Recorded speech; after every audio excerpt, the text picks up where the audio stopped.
మసాలా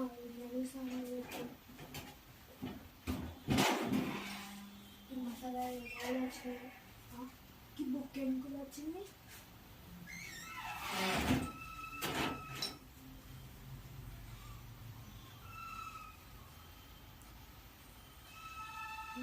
తల్లి నిజమైన కథ అంటే ఎల్లమ్మ తల్లి గుడి లేదంటే అడవిలో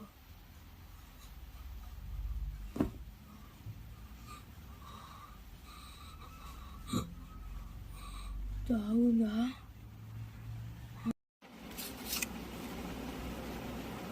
అవును ఆ రోజు మనం మసాలాలు మనం ఇవ్వన్నప్పుడు మనకి ఆడ ఒక బుక్ కనిపించింది కదా అది ఒకసారి చూద్దాం బాబు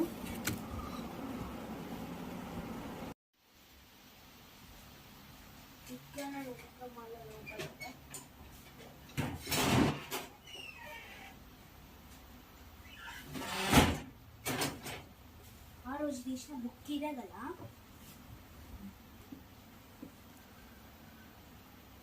ఎల్లమ్మ తల్లి నిజమైన చరిత్ర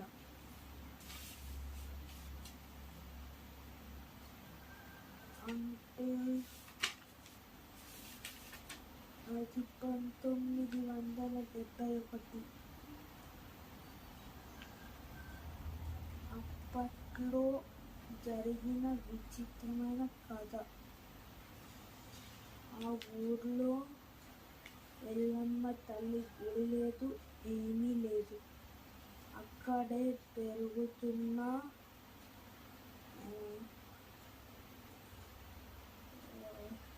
తిప్పని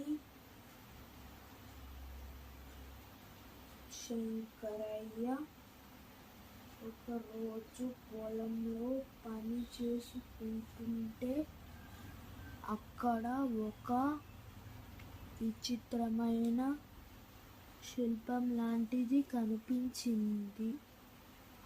అంటే మా తాతని. అయితే ఏం జరిగిందంటావు? మతల్లో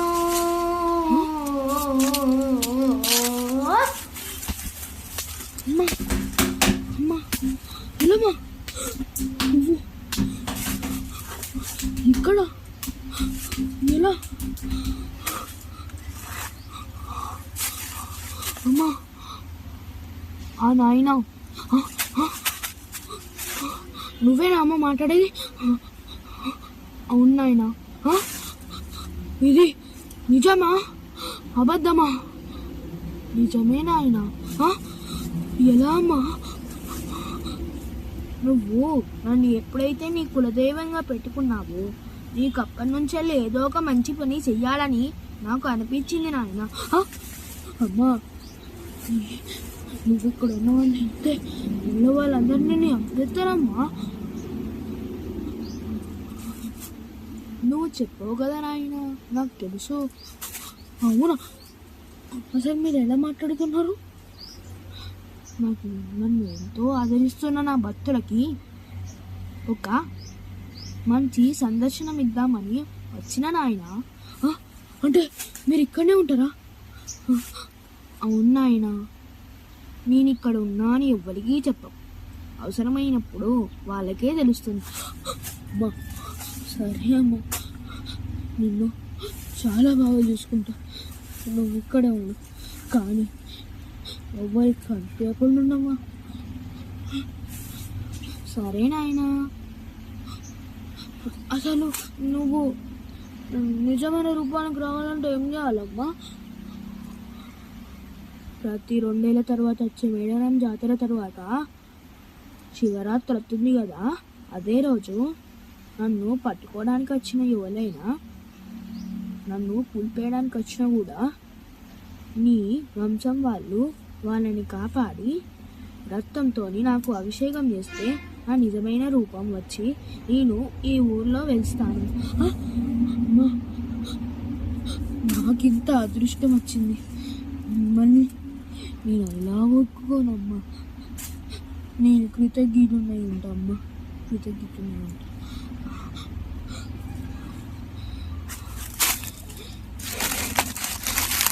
కృతజ్ఞతగా ఉంటామ్మా.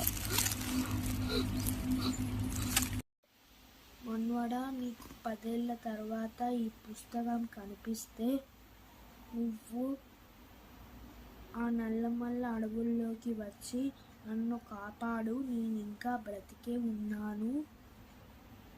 ఇట్లు మీ తాత తిప్పని శంకరయ్య. అంటే తాత ఇంకా బతికే ఉండి అక్కడ కాపలా కాస్తున్నాడా?